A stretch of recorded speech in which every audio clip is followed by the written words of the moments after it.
Continuando o entendimento sobre formalismo e funcionalismo na reflexão gramatical. No vídeo passado eu tratei sobre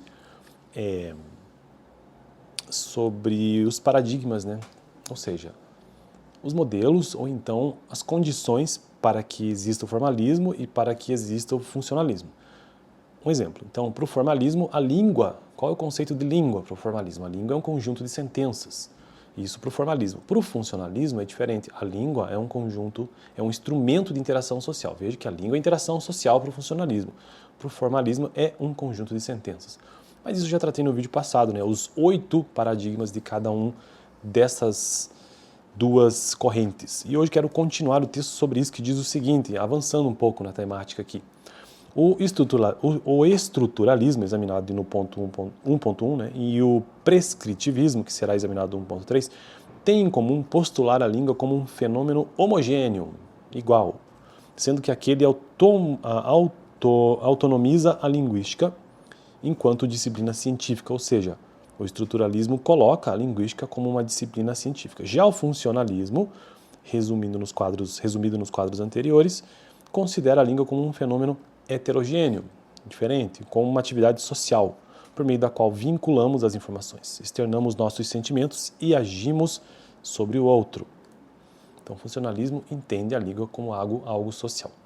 Assim concebida, a língua é um somatório de usos concretos, assim concebida como uso social, somatório de usos concretos, historicamente situados, que envolve sempre um locutor e um interlocutor localizados num espaço particular, interagindo a propósito de um tópico previamente negociado.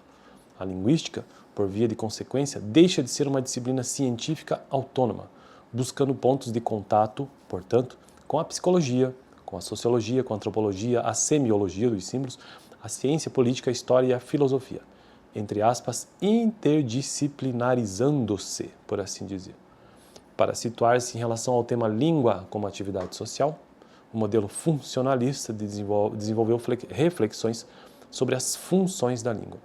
A primeira contribuição veio do antropólogo Malinowski, entre 1923 e 1972, que estudou a cultura polinésia e em cuja língua identificou 3 funções. Em primeiro, a função pragmática, dada pela língua em ação. Então, a função pragmática é a língua em ação, no cotidiano. Segundo, a função mágica, dada pela língua como uma forma de controle sobre o meio ambiente, ou seja, a língua é uma forma de controle.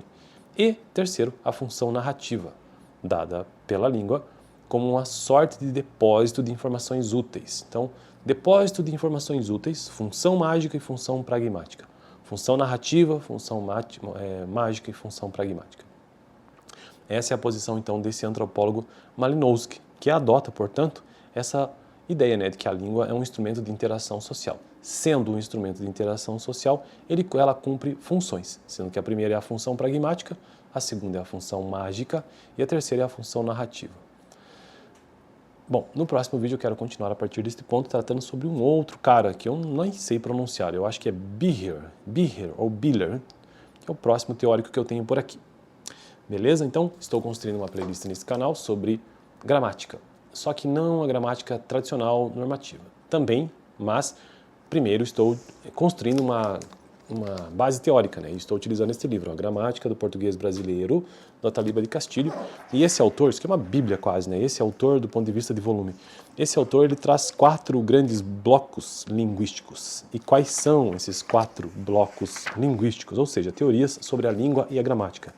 Então, ele traz aqui a gramática descritiva, que eu já tratei aqui no canal de forma introdutória, gramática funcionalista, que é essa que estou tratando atualmente, cognitivista, né? Gramática histórica e gramática prescritiva. E cada uma dessas gramáticas, esses blocos sobre o entendimento do que seja a língua e a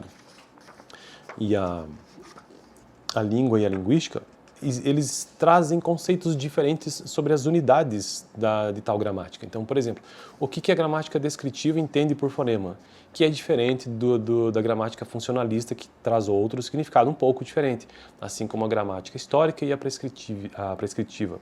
Então, essas unidades da língua, como o fonema, a sílaba, o que é o morfema, o que é a palavra propriamente dita, o sintagma, entre outros elementos, aí como como unidades da gramática, então cada uma dessas teorias traz uma perspectiva, beleza? Então, fico por aqui. No próximo vídeo quero tratar sobre Bühler, eu acho que é essa a pronúncia, ainda na gramática funcionalista. No vídeo anterior, dá uma olhada onde eu fiz a comparação daqueles paradigmas, né, entre formalismo e funcionalismo. Valeu!